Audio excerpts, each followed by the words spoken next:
Hey everybody, Duncan Gilman here, Dean of Students for Splash Media U.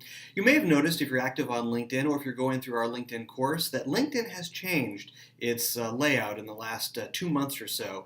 A while back, LinkedIn updated the way their groups look. It had a nice kind of clean, slick look to it, and over the last 2 months or so, beginning of 2017, LinkedIn has updated the rest of the LinkedIn platform to match what they had done in groups and also to match what they had done for article publishing, which looks really great.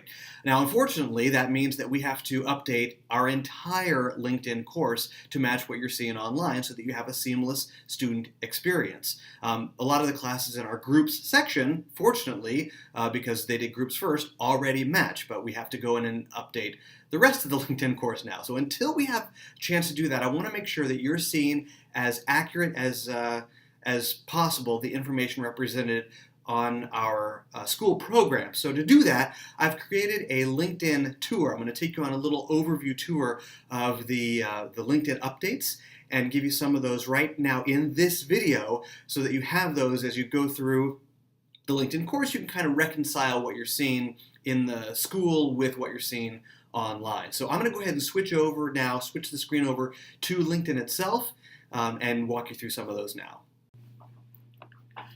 So here we are on the LinkedIn homepage. You'll notice it's got that great look. A lot of platforms now are trying to mirror the experience that users are getting on the mobile apps because more and more people are using mobile for everything they do, and that was the case with Facebook, and that's partially the case with LinkedIn too. So it does look really nice, although the main thing we're going to be talking about in this brief tour is all the features that LinkedIn has taken away from this update. So a lot of the things you may have gotten used to in LinkedIn before have now gone because they just weren't quite as utilized as other features, and LinkedIn is attempting to kind of pare down the user experience to make it easy and very user-friendly, and in doing so, they got rid of a lot of the features that weren't as utilized. Some of those features, I'll note now, are still available in a variety of the paid versions of LinkedIn. So there are multiple paid upgrades to LinkedIn for different purposes, for job hunters, for job posters, and some of the features that we're going to be talking about may be available in those different paid versions, so it's worth looking into if you really need those features. So let's cover those now. The first thing I want to talk about is going into the companies that you follow. Now, it's pretty straightforward in terms of setting up a company. You can still do that. We're going to be talking about some of the things that have been moved over into the work section. There's a section up here called work, and that's got some of those other LinkedIn products. It also has a place to create a company page.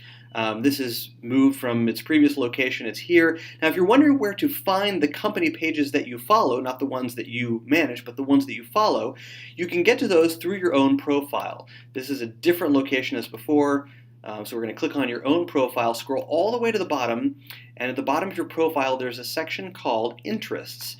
And if you click on See, this has a sort of variety of them here, but if you click on See All, then you can sort through influencers, companies, that's where they are, groups, and schools. So here are the companies that you follow, and you can click here to unfollow them if you choose to. Now we're going to spend probably the bulk of our time now talking about changes to groups. Now, as I mentioned before, the groups layout was actually already changed to this new format here, but there are a couple of changes in addition to that with groups. One of those is simply what groups call their members. They're now called members instead of participants. Let me go into a group now and I'll show you what I'm talking about. You actually get to groups in a different way now. You get to groups through that work drop down that we just saw, and you can click right from here to groups. That opens up a new tab showing the groups that you're a member of and the ones that you manage.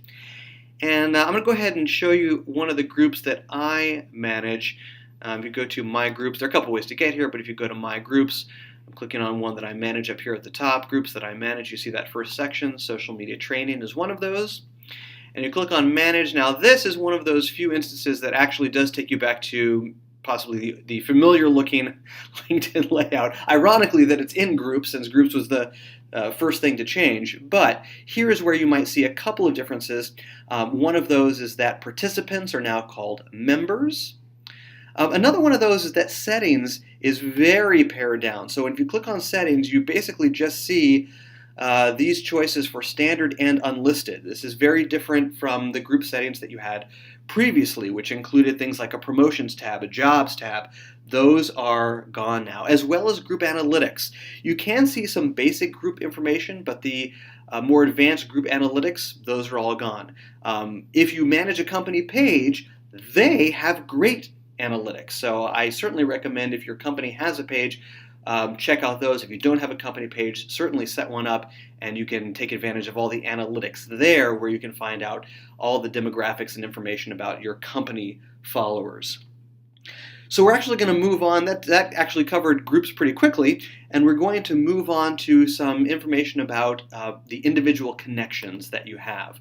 One of the things you were able to do in the previous the old LinkedIn is you could bulk message your contacts.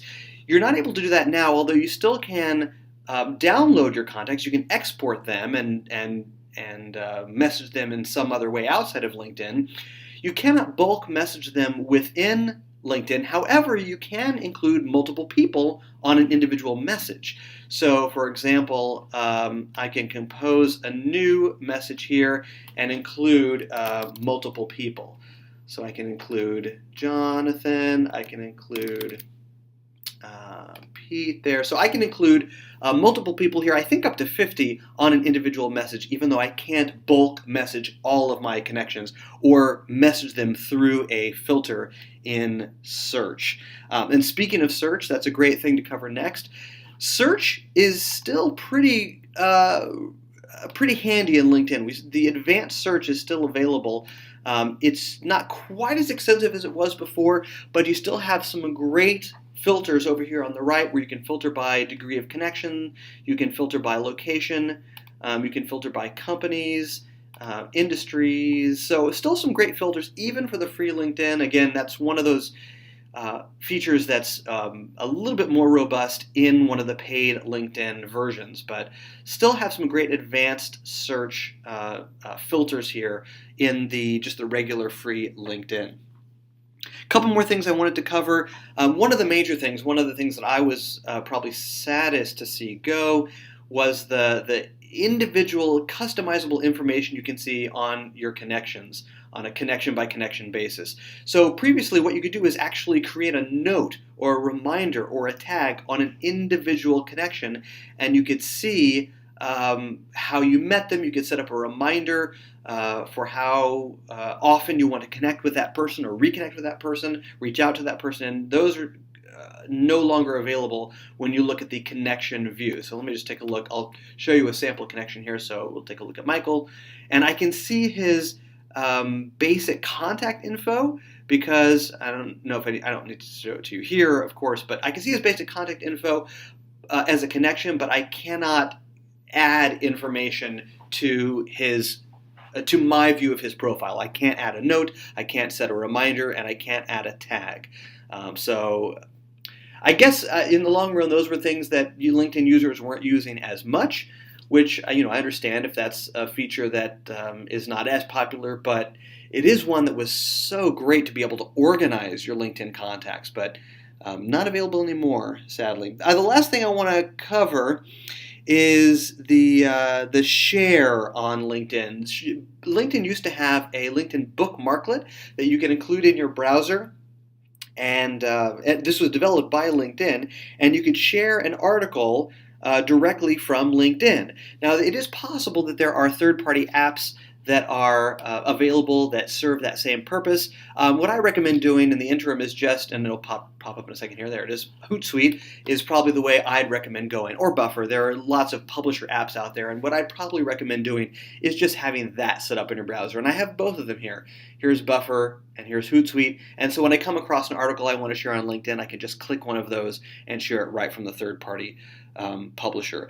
Speaking of sharing, one thing that I didn't cover in the connections part of what we just talked about is the Get Introduced feature. And when we were talking about sharing, it reminded me of that. So last thing I'll mention, LinkedIn used to have a feature called Get Introduced, and it allowed you to request a connection from a mutual connection. That feature, again, is no longer available from the free LinkedIn. It may be available in one of the paid upgrades, but one way around that, and this is obviously not the not the most straightforward direct way to do it, but it's an easy enough workaround.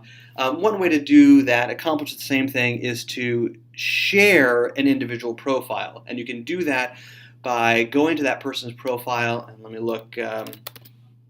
Pulled up Pete before. You can share Pete's profile by going up to the three dots here and clicking Share Profile. So if I wasn't introduced to Pete, if I wasn't already a connection of Pete's, I wanted to be introduced to him, I could share his profile to a mutual connection or someone else on LinkedIn who I know already knows Pete and be introduced that way. So again, not the most direct way, but an easy enough workaround that could accomplish the same thing. Those are the basics, the basic changes that I wanted to walk you through. There are more. That's certainly not an extensive, exhaustive list, but hopefully get you through the basic changes for the new layout, things that you may see and may encounter as you go through, especially as you go through the LinkedIn course on Splash Media U. So I hope that helps a little bit. Thank you for joining me on this quick tour of the new LinkedIn. I hope this helps someone as you're going through the LinkedIn course.